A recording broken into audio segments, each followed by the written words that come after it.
Heart of New York show. I have got the maestro on today. We're going to talk about music. You're going to be inspired. You're going to come up with things you never thought about. You're going to hear the amount of work that this man has done for children.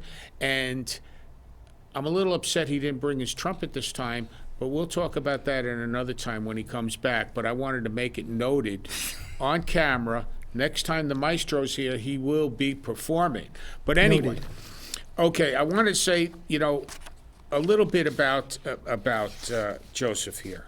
Okay, this September, Joseph, he'll begin his 38th year in education, and he's also taught outside his expression expertise in music, which have included teaching in various humanities, special education, and holding supervisor roles in New York City and Westchester County. He's also a former New York City Department of Education, Bronx County High School Teacher of the Year, and has received letters of recommendation from President Jimmy Carter, G.H.W. Bush, G.W. Bush, and in 2014 was named the National Teacher of Arts and Humanities by President Obama. In 2014, United States Senator Kirsten Gillibrand proclaimed Joseph a maestro. And again in 2017, cited his work as a model of excellence for all of New York State. The maestro also received a letter of praise from the United States Senator Charles Schumer and mayoral proclamation from the city of Yonkers Mayor Mike Spano. Welcome, Joe. Thank you so much. Welcome back. Thank you. I look at all this stuff. Let me give you a little bit of idea about what's going to go on today, about today's program. We're going to center on the importance of music, okay, in all schools, and we've invited this maestro to do that because it's such a very important topic. Joseph, he's a multi-award winner educator. I mean, all these things I read down, all these things to say. And then you write an article in a newspaper here, and this is what I find very interesting. I'm going to read a paragraph to you because it's really fascinating. It says, and it's true, an in-house study at Lehman High School to determine the effect of music education on academic performance has shown that study of music improves a student's overall performance, according to this man right here. Welcome. Thank you. Now, how do you explain that? How can you add this up and saying, hey, music makes a student better? Well, first of all, thank you again for having me. It's just a wonderful opportunity to be here with you and Angela, and to have this opportunity to speak to all our friends out there who love music as much as we all do. First of all, this is an old story. I'm just retelling what we've known for thousands of years. If you go back to 500-600 BC, we can tell by archaeological means that the ancient Greeks were amongst the first societies to have music education in their schools. They knew the importance of what it does to the mind, the body, and the soul. So this is an old practice, and I'm just fortunate enough to have done some firsthand experience. Now, that study is now almost 25 years ago. So really, and yeah, as a matter of fact, at one time it was actually used in the curriculum at the Bronx High School of Science for about 10 or 12 years. They used it in their music appreciation classes, so I was very flattered about that. It's a great study. We'll talk about more. Okay.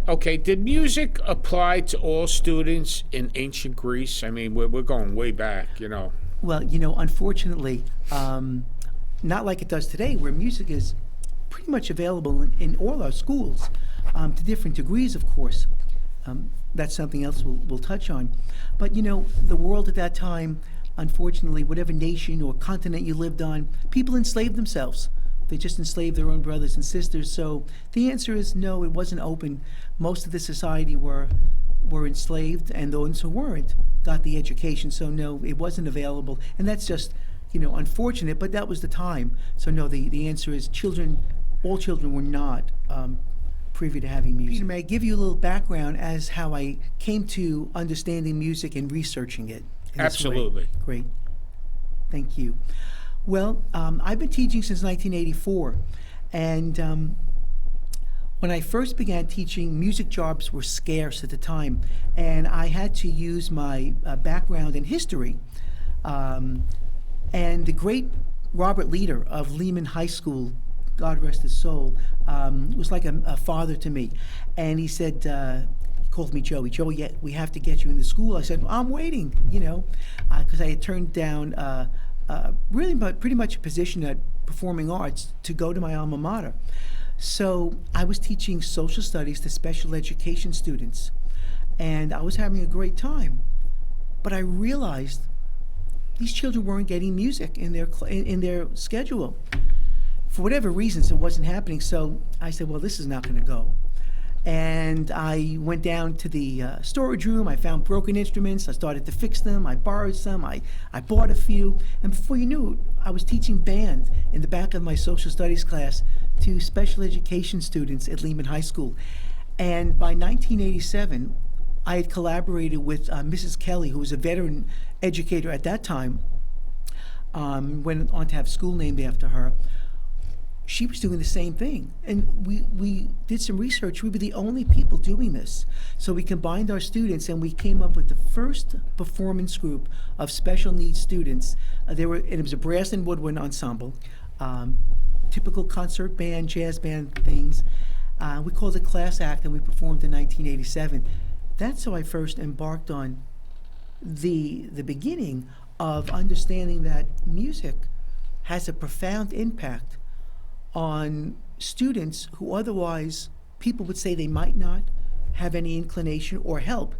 And I didn't think of it that way when I first started. But afterward, when I realized that unfortunately they weren't being taught, they could be taught, and they benefited from it. And that led eventually to my research and work in neurodiversity with music. So in 1998, I had returned to Lehman High School. Actually, I'll have to backtrack a second. The years in between 87 and 98, I had a job as a fireman. Not the kind of fireman that puts out fires, but I was considered what they called a fireman because they sent you to any school district that had a problem. And every school district I went to, as an untenured teacher, they could move you around, and I was happy they did, because I learned a lot. I put a music program in all those schools. And all those schools were challenged schools. Kids who didn't come to school, kids who were problems in the neighborhood, kids who were problems in the school, not in music class. And I found this to be a recurring pattern. Give them music, the children respond.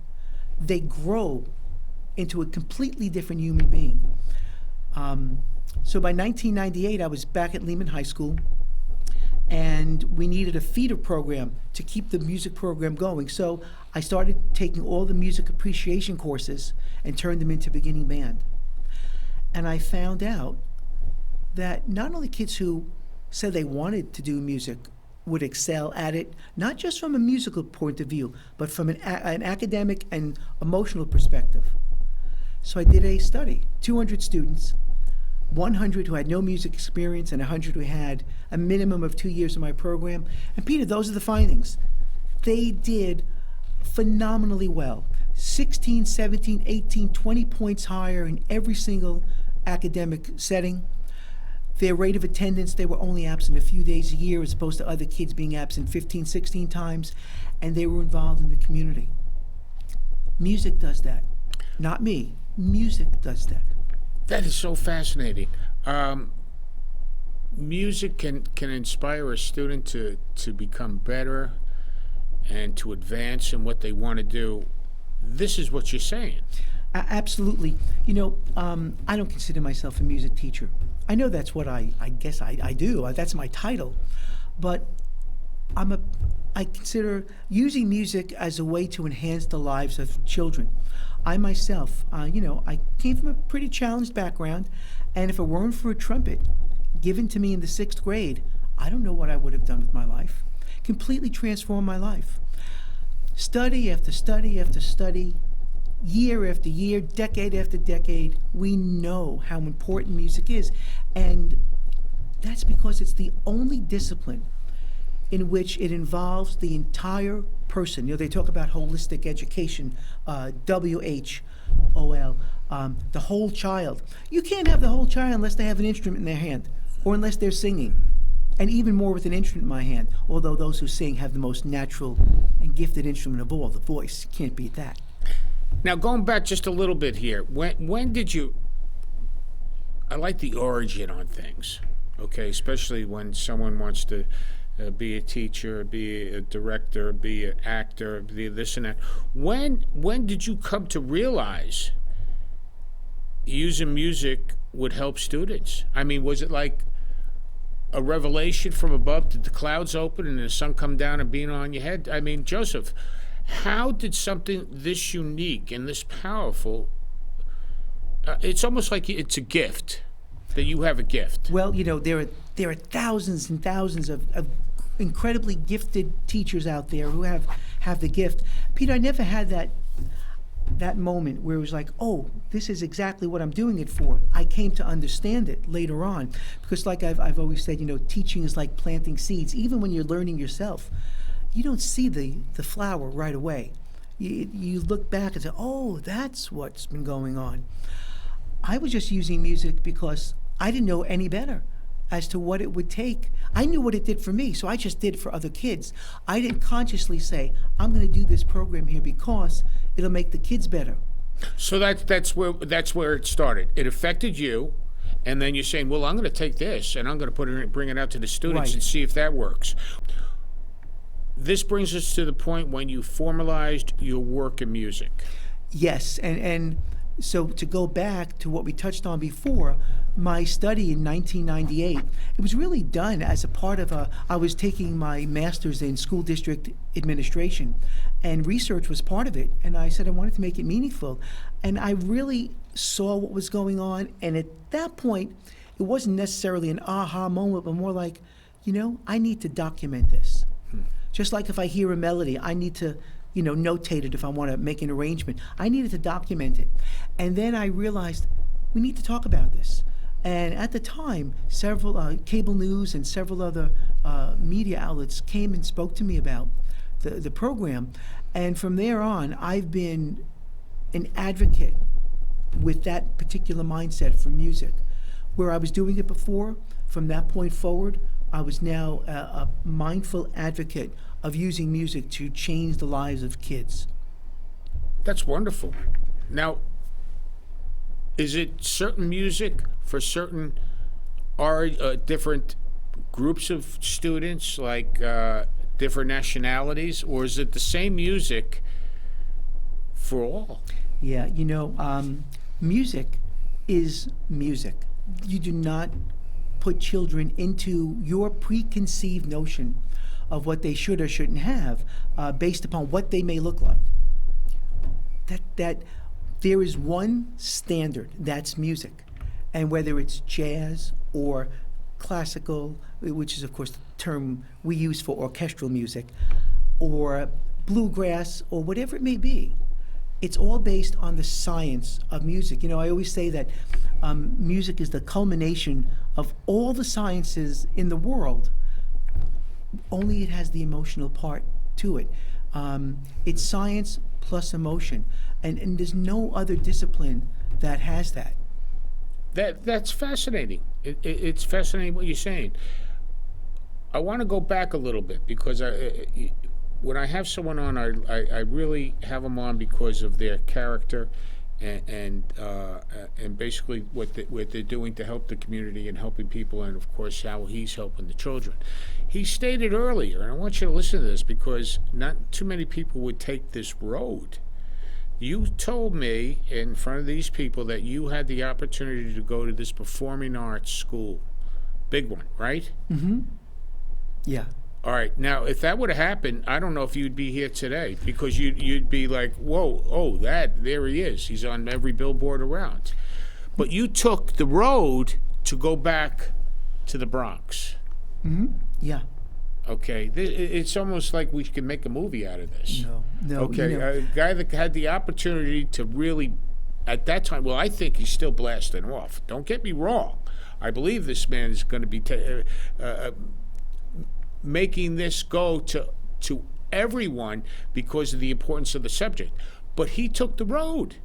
he took the road to go back to the Bronx to work on the children. That's the sincerity. That's the integrity he has. That's why he's such a good guy. That's why he helps people. That's why the critics are going to get on top of him at times. The ones that doubt. Well, wait a minute. No, wait a minute. Just play them the music. Now, is there certain music that you use? Well, if we're talking about, I spent decades as a professional band leader playing pop music of all types. I love all types of music. I love pop music. I love orchestral music. There are certain types of music I don't like because I don't find them nutritionally, spiritually valuable. Right. And that's, that's I can professionally state that some things are not good for you musically. But if you want to listen to them, it's perfectly okay. But as a teacher, my methodology, I'm not doing anything more than I've been taught. And I've been taught by the greatest teachers in the world. I came from nothing. And when I tell you, I have to mention some of them because I just feel so blessed.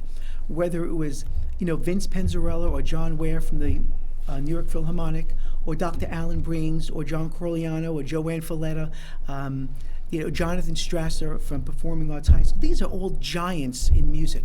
Giants, composers, conductors. You look them up. They were my teachers. I'm still friendly with them, although Maestro Strasser passed, and I don't stay too much in touch with Professor Corleano. We do communicate from now and then. These people are still in my life. I'm only passing down what they've taught me. And, I also have to thank the great teacher, Fred Leader, was my first real trumpet teacher. My friend Dennis Denayer, who taught me how to be a professional band leader. I'm simply passing down the information I've been given. But I do it in a way where I don't use somebody else's method book. I might use a fingering chart or an exercise. I write for the kids myself. I write original songs for them from the very beginning. They're following my curriculum. My curriculum based off the greatest people you could ever learn from.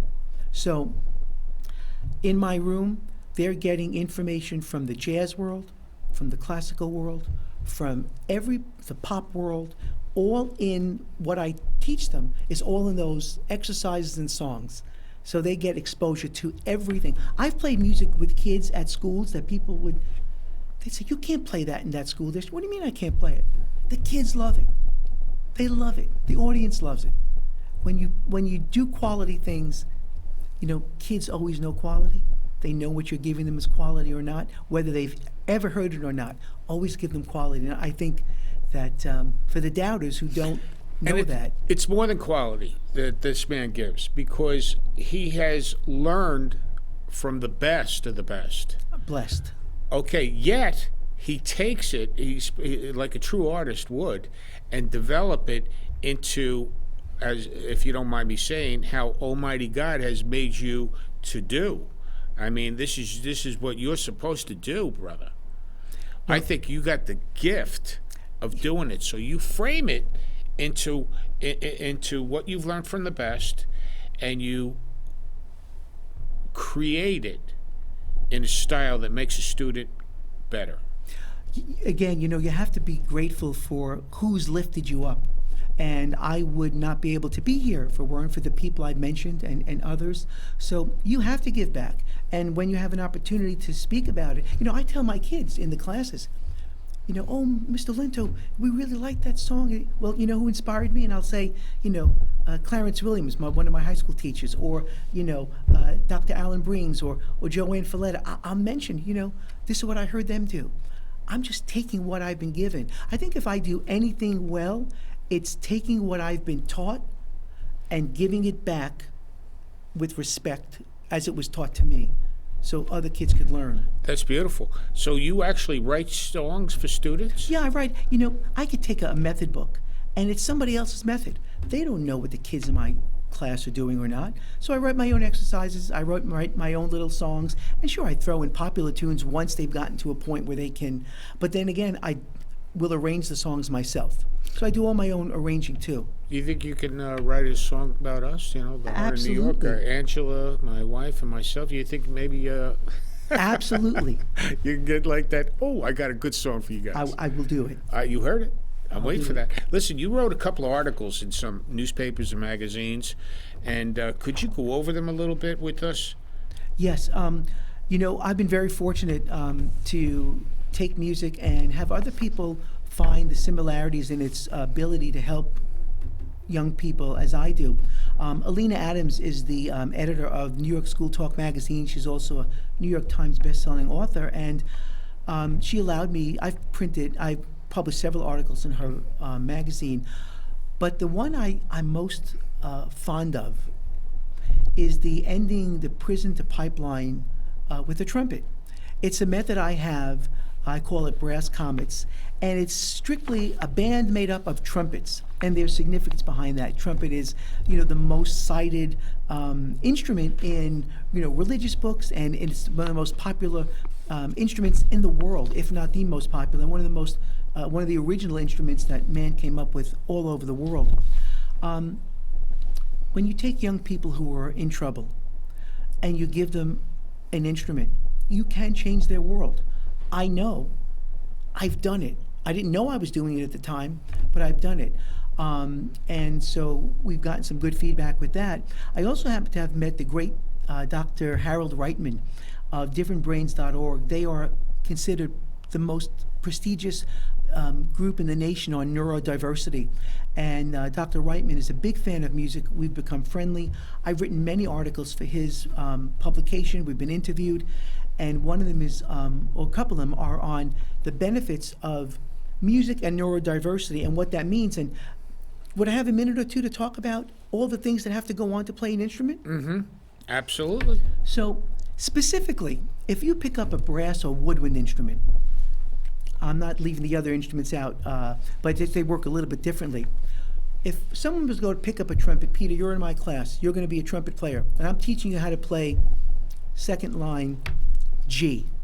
At that moment, you not only have to incorporate, your brain has to now say, what am I looking at? I have to interpret a symbol. I have to then tell my body how to respond to it. I have to now include my respiratory system, which means your entire torso, the organs therein. Wow.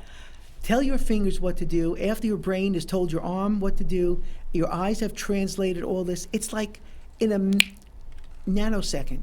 You have to do 8, 10, 12, 15 things and add your heart to it. Where else do you learn that? Any subject that requires you do that every single second you're engaged can only help you in every other aspect of your life. It's really fascinating. And we touch a lot upon more technical aspects of it in those articles and other places. And that was the other one, music never met a brain it couldn't help. Yeah, that actually had to do, one of the subjects in that was me. For whatever reason, I did fairly well in school, but there were times I did things my way. Okay. Like I remember being in the third grade and doing long division, and the teacher came up and said, Joseph, you're not doing it the way I showed you, but you have all the right answers. She said, keep going. And that's the way I teach. As long as you get the right answer, because your brain works differently than mine. Mm-hmm. You have to allow for the differences in neurodiversity in the way our brains receive and give out information for students. So you have to have that flexibility. A lot of people don't have that flexibility, and I'm not sure why. I'm not sure either. I mean, it sounds wonderful.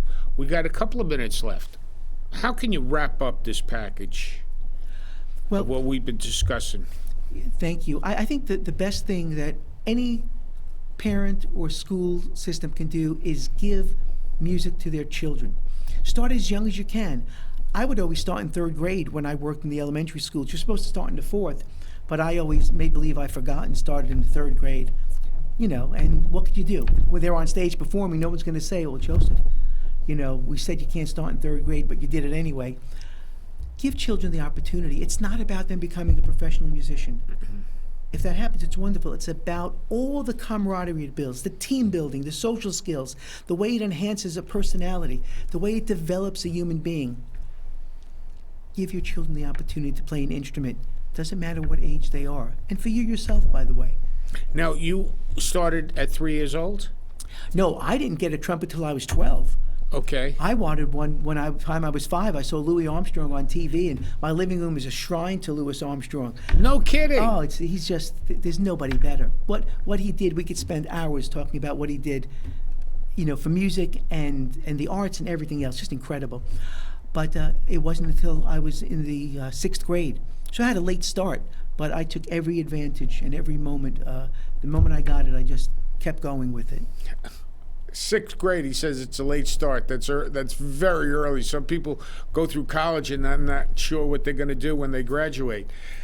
That's wonderful. I mean, I'm so impressed and excited about the work that the maestro Joseph Lento does, and the people that he continuously goes out and helps and builds the children, okay, to become better people through his music. It's such a wonderful thing. We went over his character. It's there right from the get-go. When you got someone that has all the talent and the capabilities as he has to take the road to go back to help where he came from, that's a beautiful thing. And I'm very impressed. It's an honor and a privilege to have you here. I want to thank you all for watching. I hope you got as much as I did from this show. Thank you for watching. Thank you.